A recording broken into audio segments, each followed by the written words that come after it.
pag-usapan natin. Mga ka-GP Natics, nakakatawa to ha. Attorney Christina Conti or Katrina Conti, mga kababayan, sinabihan sa bugba si Kitty. Sabi niya ganon, hindi pa nagsisimula ang drama. Pero, hindi pa nagsisimula ang hearing, pero nagsisimula na ang drama, sabi ni Katrina Conti. Kasi nga naman, mga kababayan, kaya tayo napunta sa narrative na yan dahil itong si Kaufman ay nagsasalita or nagsalita, mga ka-GP Natics, na kung saan po ay sinasabi nito na dapat daw ang Pilipinas ay payagan si Digong Duterte na makauwi. Payagan daw ni PBBM pagkatapos nilang lipustahin, pagkatapos nilang gaguhin, pagkatapos po nilang siraan ang Pangulo natin. Ngayon ang nakikiusap. Ayan o. Kampo ni ex-President Duterte umapila sa gobyerno na payagan na siyang umuwi. Diba? Parang waliw lang eh. Papayagan mong umuwi. Sabi ni Attorney Katrina Conti, mga kababayan, ay ganito.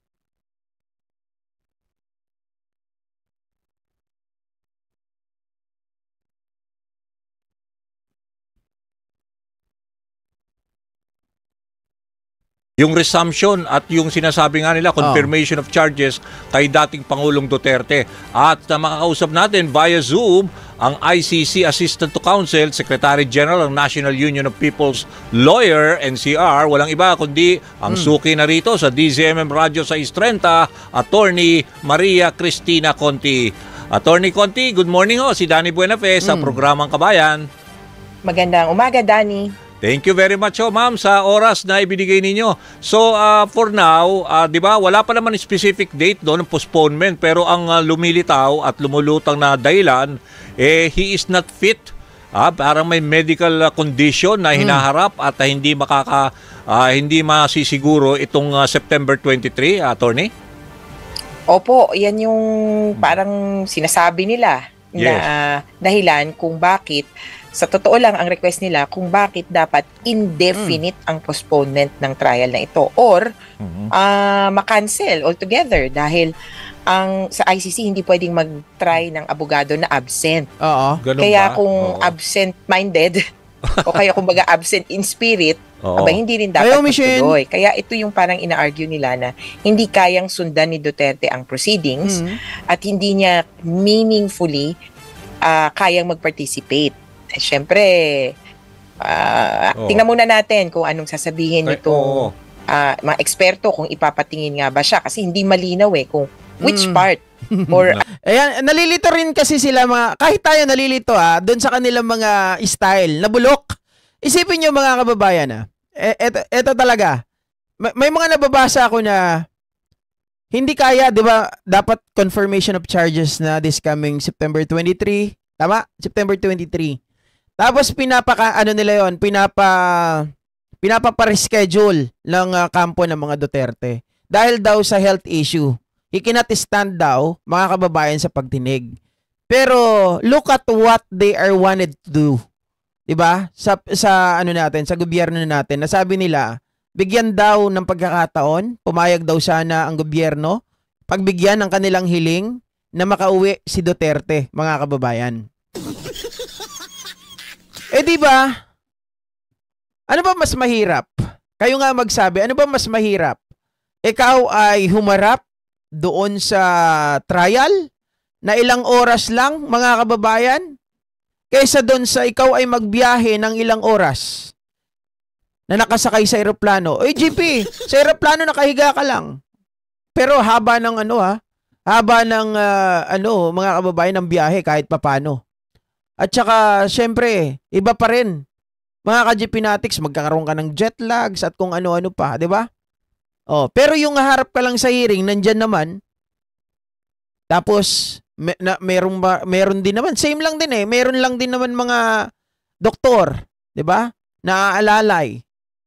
Tapos sasabihin, hindi niya kayang humarap, pero kaya niyang umuwi. I really don't get the logic na ikaw gusto mong umuwi sa Pilipinas, Ayaw mong humarap dahil sabi mo, due to health issue. Hindi niya na kaya. Kung hindi niya kayang tumayo, kasi sabi Tagalog ata ng I cannot stand. Mga kababayan, hindi ko kayang tumayo. Di pa upuin. Loko mo talaga, GP, no? Hindi, kasi sabi sa akin kanina nung kabiruan ko GP, sabi hindi raw kaya tumayo I cannot stand. Sabi niya gano'n. Sabi kong gano'n, Tagalog nun, hindi kayang tumayo di sa hearing, paupuin mo na lang. Habang tinatanong mo, pwede naman yun nakaupo siya. Diba? Mga kababayan, nung siya ay tinatanong nung nakaraan, diba, nung binitbit siya dyan, yung sabi niya gano'n, my name is Rodrigo Roa Duterte. Diba? Nakaupo rin naman siya nun So baka pwede rin siya habang tinatanong, mga kababayan, kasi sabi niya, he couldn't stand. Diba? Dapat paupuin na lang. Diba? Mas mahirap daw sa eroplano kasi matagtag, sabi ni Admin Rani Shera. Diba? Pero mga kababayan, sabi ko kung hindi niya kayang tumayo due to health issue, umupo na lang siya. Pwede naman yun, di ba? Sinong sasang-ayon, mga kababayan? Habang ikaw ay nililitis, pwede ka namang umupo. Di ba? Sabi ni Sir Nelson Tolin, may stretcher naman, GP. Di ba? Ma'am Lilibet Jose, tama. Pwede naman siyang umupo. Rosita, tama ka, may personal doctor yung pidots doon sa prison niya. Di ba, palusot lang nila yon. Kaya nga Dante Patricio, pero pag magmumura buong buo, di ba? di hiramin muna niya yung wheelchair ni Gloria Arroyo. Ang kukulit nyo rin no, mga kababayan. Rewarrants kinabato yan kasi warrant must come after confirmation of charges. Doon talaga hindi ko makuha. Pakinggan ulit natin si Christina Conti. Anong bahagi ng katawan niya ang unfit for trial? O ano ba ito na sinasabi niyang bakit hindi siya okay? Hindi ba malino? Pero para sa amin, parang drama lang. Ganon? Pero drama. Ibig sabihin, kasi may narinig akong argumento, pwede naman daw mag-represent yung lawyer na hindi naman siya kailangan physically that he should be there. Pwede naman daw. So, pwede nyo ba i-argue yun?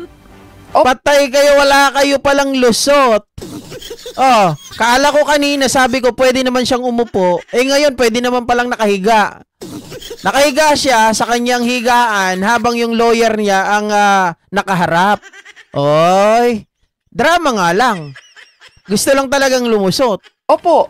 In fact, nasa Rule 124 ng Rules of Procedure and Evidence ng ICC na pwede mong i-waive ang appearance sa confirmation of charges. Kasi ang mangyayari lang naman sa confirmation of charges,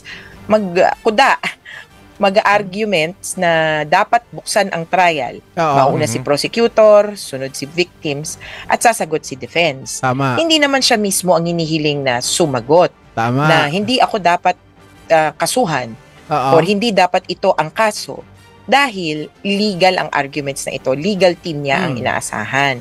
Hindi pa kasi ito yung pagbabasa ng sakdal. Ginagawa pa lang yung sakdal.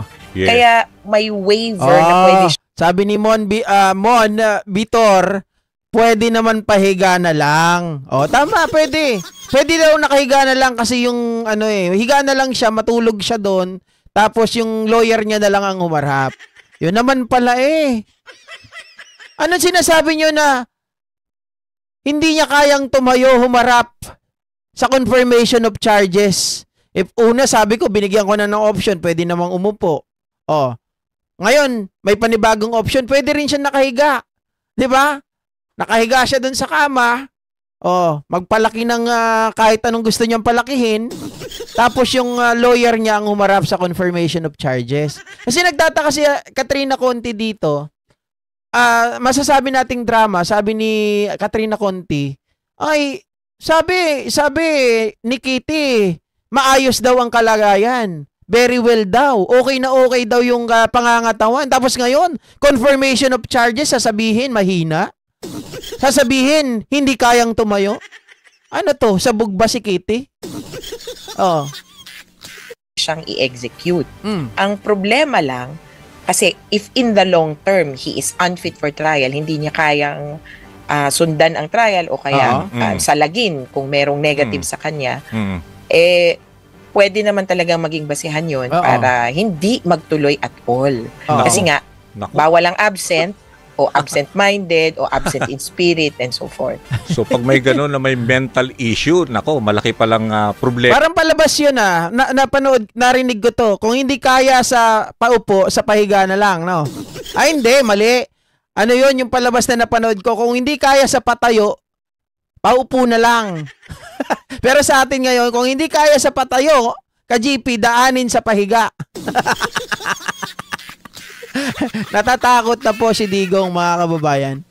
No, lalo na sa prosecution kasi malaki ang malaki yung umaasa ng malaki yung mga victims ng EJK na somehow talagang humarap siya at syempre pre-trial to.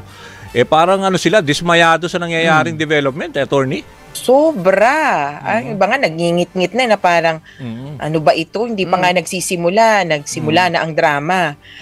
Itong confirmation of charges ang una sanang pagkakataon na marinig. Hindi pa nagsisimula na yung drama. Drama talaga. Kulang kasi attorney, kulang kasi sila sa props. Kailangan ata lagyan na ng neck brace. Kailangan natin lagyan na ng neck brace. Baka mamaya Jane Pilia magbaliw-baliwan na. Ayop na talaga mga Duterte, daming drama sa buhay. Natin sa korte. Ano pa itong, di ba, hindi naman nag-hearing pa yan ng substantial ang naririnig natin. Ito yung unang pagkakataon na ikukwento nila sa atin. Ano ba itong nangyari sa Pilipinas? At unang pagkakataon din sana na marinig ang depensa. Kung dati, laging sa media, hindi ko naman kasalanan yan, or ako bahala sa inyong lahat. Hindi ko naman sinabing papatayin yung lahat yan. Sabi ko. Wait lang daw. Sabi daw ni meron daw kailangan na ibigay dyan. Sabi ni Sir Odi Lennon. Kahabol natin to. Para daw lumakas, para kayanin ng patayo, or kung tatayo pa, bigyan ng chicks. Bigyan nyo nga ng chicks para malaman nyo kung tatayo pa. Amag na yan. Puro kalokohan. Bigyan nyo ng baril at saka patayin and so forth. Okay. So, ito na sana yung, totoo. Ano ba ang kwento mo? Naun siya mi pa. Pero, first step pa nga lang, parang hindi pa nakaapak, naun siya mi. Kaya, dismayado pero hopeful. Kasi hindi nag-grant ang request niya. Hindi guys, biro ko yun kanina, pero may may patama. Kasi ganito, 'di ba? Nagdadrama na, kesyo mahina na. Pakitaan niyo ng chicks. Bakit eto, biro lang pero pa rin. Tawag dito, maging lang tayo.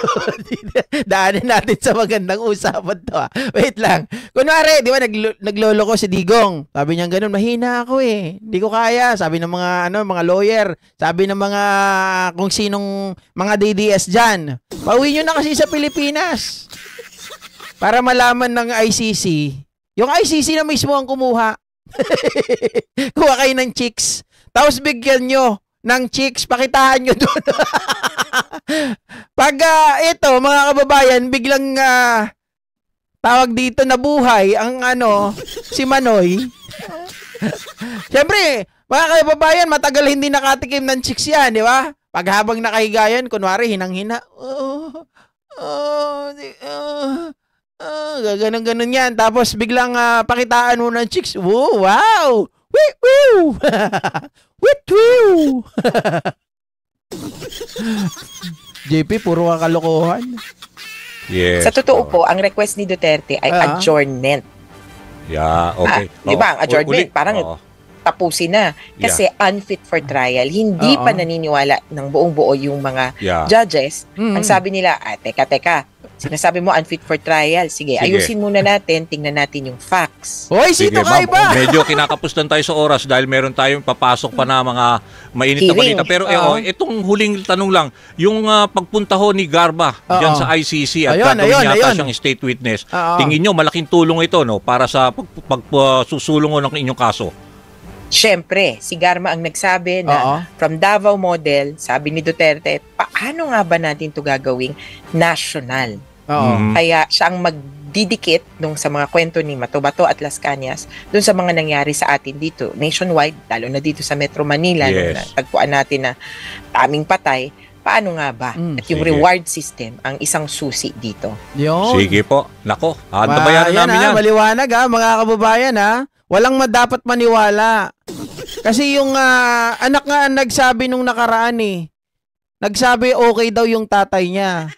Kaya lahat ito ay drama. Para pag nagdadrama ng tuluyan, pakitaan nyo ng Chicks ICC. Bigyan nyo kahit 3. Diba? Tingnan natin kung biglang lumakas yung katawan. Biglang ang gagawin yan mga kababayan. Di ba nakita natin kung paano ka hayok sa laman yan? Biglang hahawak yan.